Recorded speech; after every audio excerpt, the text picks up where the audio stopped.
Hi, நான் உங்கள் நவீன் விக்னேஸ்வர்.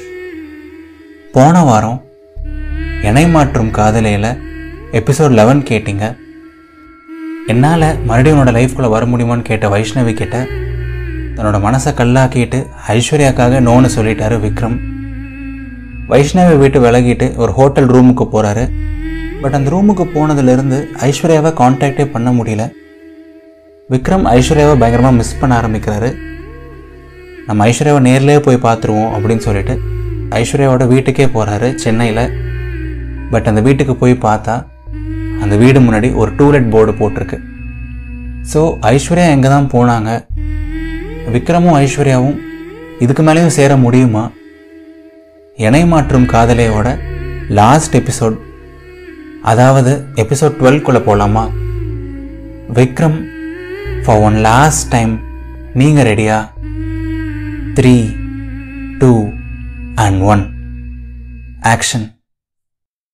ஐஸ்வர்யாவோட வீட்டுக்கு முன்னாடி டூலெட் போர்டு பார்த்த உடனே ஒரு வினாடி உங்கள் கண்ணையே உங்களால் நம்ப முடியல.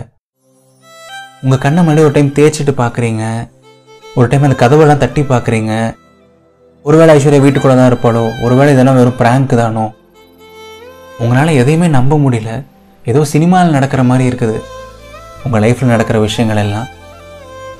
அண்ட் அந்த டூலெட் போர்டை பார்த்து அந்த வினாடியே அப்படியே உடஞ்சி போயிடுறீங்க.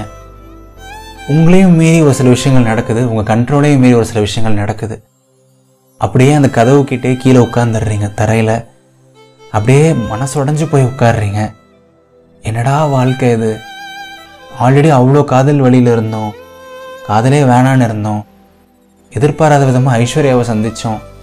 பட் இப்போ ஐஸ்வர்யாவும் என்னை விட்டு போயிட்டாலே, இதுக்கடுத்து நான் என்ன தான் பண்ணுறது லைஃப்பில் அப்படின்னு நினைக்கிறீங்க. பயங்கரமாக வலிக்குது. அண்ட் உங்களையும் மீறி ஒரு சில கண்ணீர் துளிகள் வருது.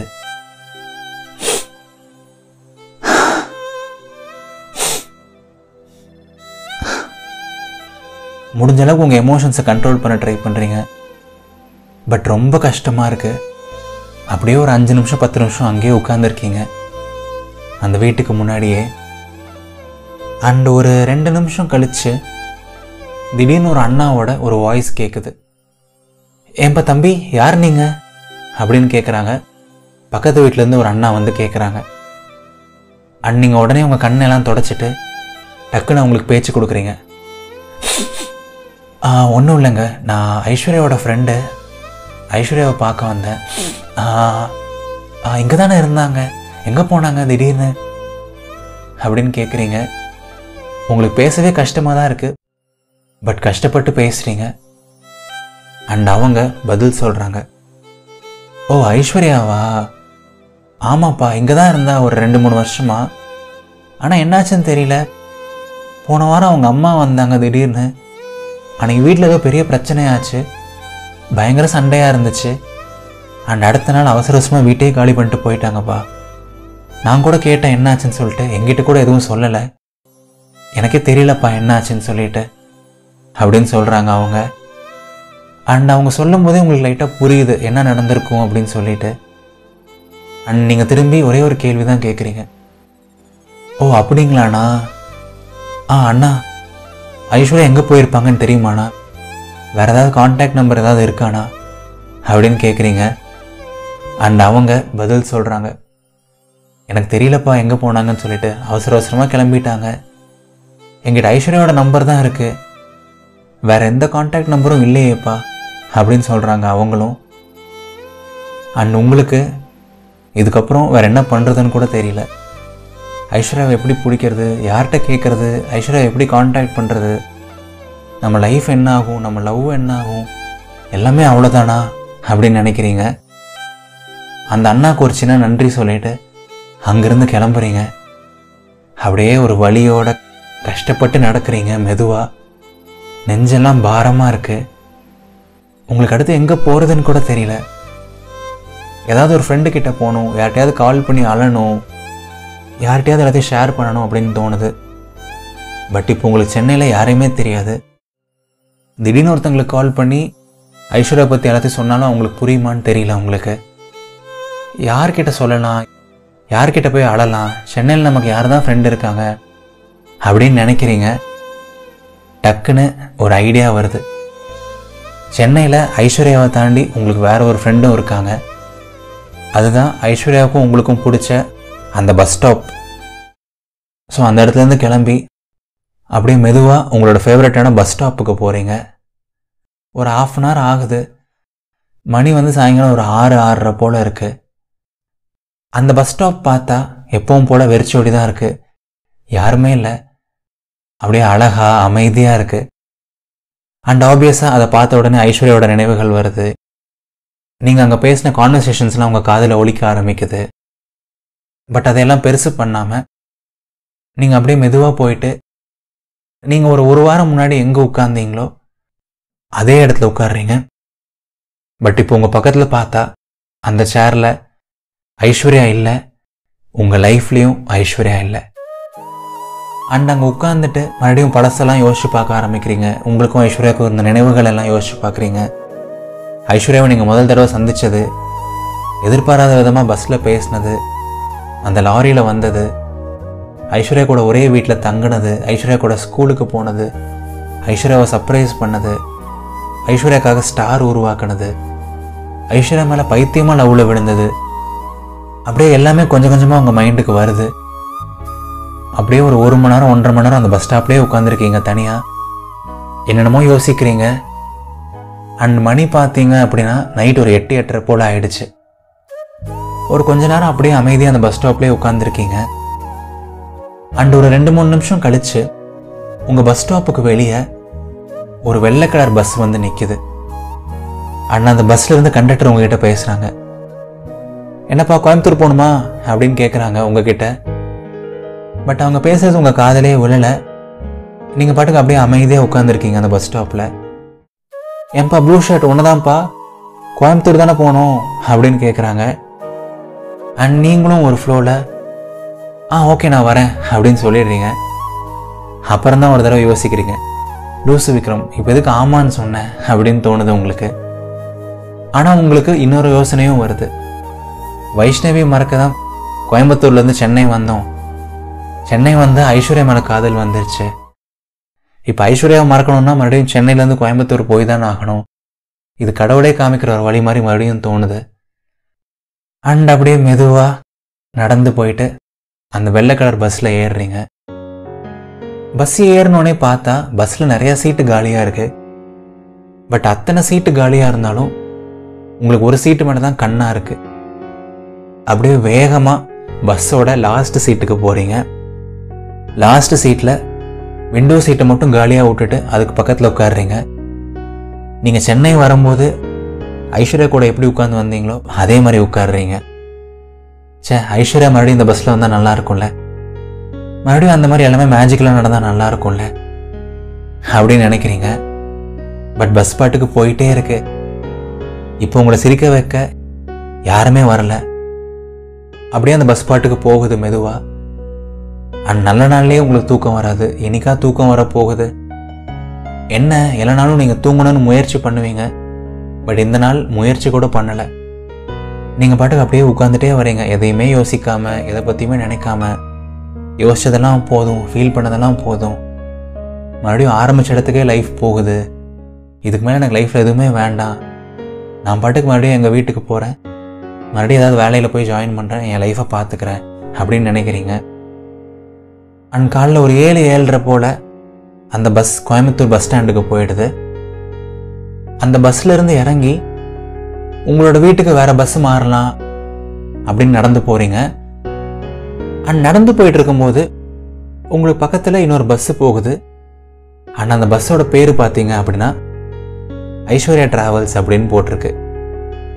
அண்ட் அந்த பேரை பார்த்த உடனே உங்களுக்கு ஒரே விஷயம்தான் தோணுது, அடக்கடவுளே எல்லாம் போதுண்டா சாமி, இனிமேல் ஐஸ்வர்யாவை ஞாபகப்படுத்துகிற மாதிரி எனக்கு எதுவுமே வேண்டாம் அப்படின்னு நினைக்கிறீங்க. பட் டக்குன்னு ஒரு யோசனை வருது. ஆமாம், ஐஸ்வர்யா சென்னையில் வீடு காலி பண்ணிட்டா, ஐஸ்வர்யாவோட ஊரும் கோயம்புத்தூர் தான். ஒருவேளை ஐஸ்வர்யாவை கோயம்புத்தூரில் பார்க்க முடியுமோ, ஒருவேளை அவங்க இருப்பாளோ அப்படின்னு சொல்லிட்டு ஒரு யோசனை வருது.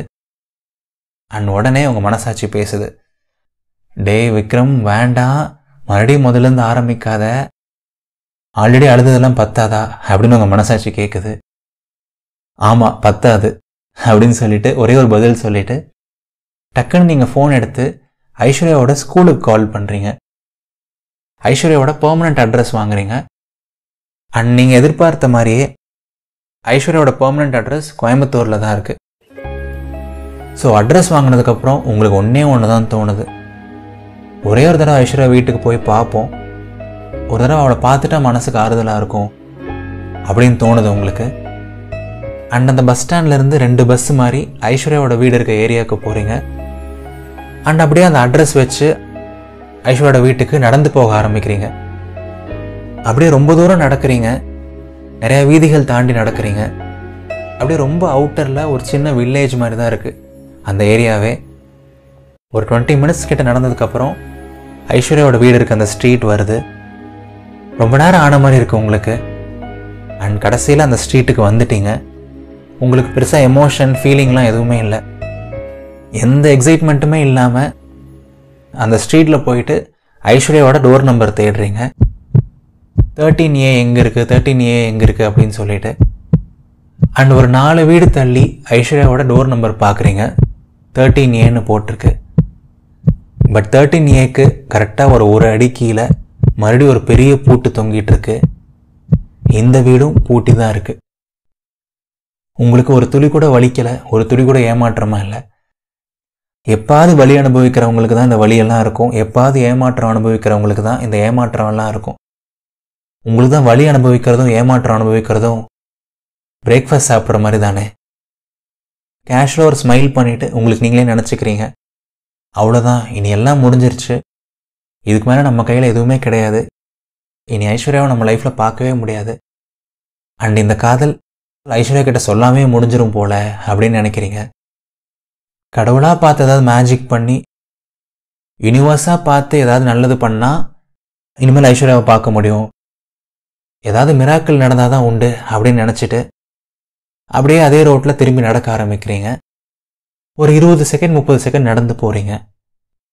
கரெக்டாக 30 வினாடிகள் கழித்து அந்த மிராக்கிள் நடக்குது. திடீர்னு உங்கள் மொபைல் ஃபோன் அடிக்குது.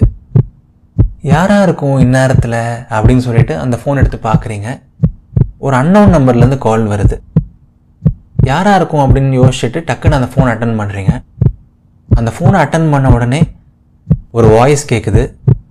ஹலோ அப்படின்னு சொல்லுது அந்த வாய்ஸ்.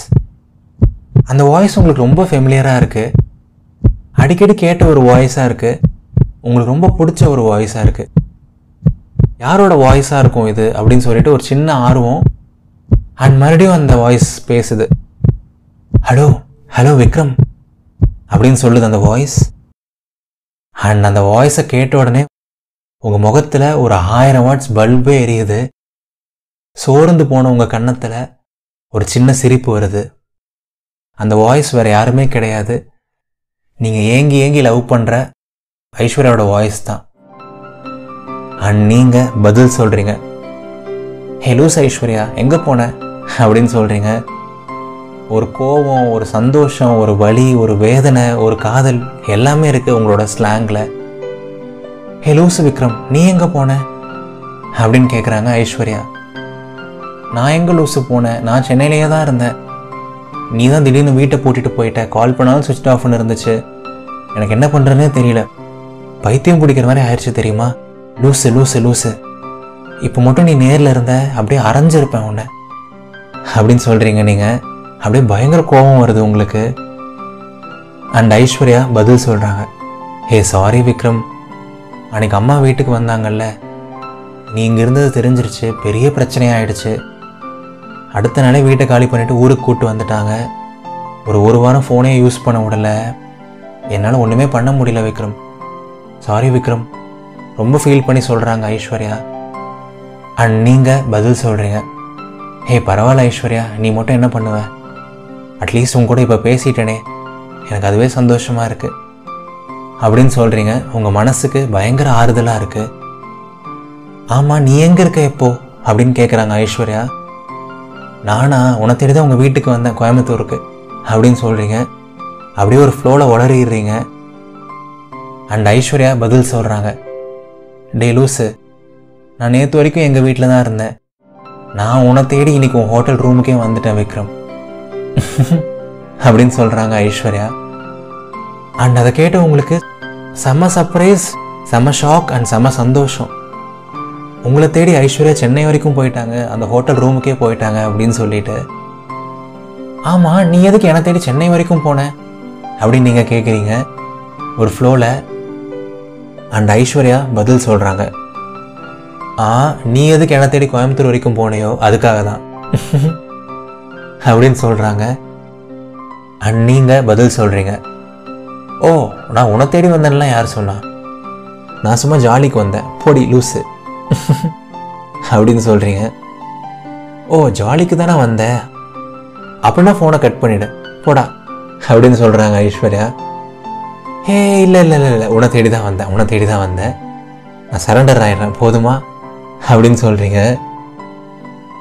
அந்த பயம் இருக்கணும் தம்பி, நீ சொன்ன மாதிரி தான் எனக்கு உனக்கு கொஞ்ச நாளாக தான் தெரியும், ஆனால் உன்னை ரொம்ப ரொம்ப ரொம்ப ரொம்ப பிடிக்கும் விக்ரம் அப்படின்னு சொல்கிறாங்க.